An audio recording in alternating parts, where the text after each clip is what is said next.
Why did the early church fathers find it so difficult? The most learned men in Christian history, those who knew Greek, Hebrew, and Aramaic, people like Origen, people like Clement of Alexandria, people like Irenaeus, people like Tertullian, all of these people failed to understand that verse the way James explained it. Why is that the case, ladies and gentlemen?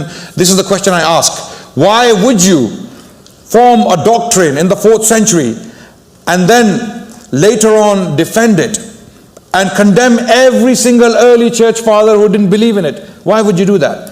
I put out a question and James hasn't actually answered the question.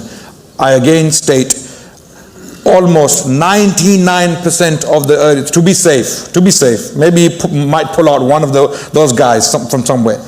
99% of the early church fathers in the first 3 centuries are all heretics according to your understanding of the doctrine of the Trinity, because they did not believe in what you believe in today. You only believe in what you believe in today is because in the 4th century, in the year 381, some bishops got together in Constantinople and they added the Holy Trinity into the Creed of Nicaea. When you read the Creed of Nicaea from 325 CE, it simply states, Father who is God, Son who is God, and they are of the same substance, and they are both equal, co-eternal, and it simply states, we believe in the Holy Spirit, without explaining what the Holy Spirit is. 325 CE.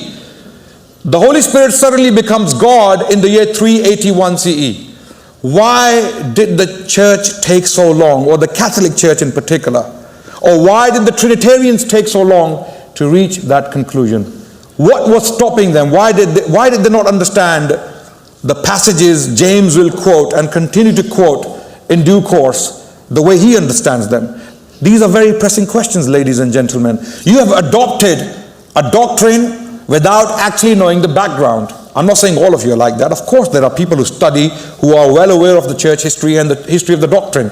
Pick up any book on the history of the church doctrine or the Christian doctrine, and I recommend one of them is J.N.D. Kelly, The History of the Early Church Early Christian Doctrine. You will see all these things I'm stating in that book. You simply cannot deny these facts. I want James to come back and explain why did the early church fathers in the first 3 centuries find it difficult to believe that the Holy Ghost is God.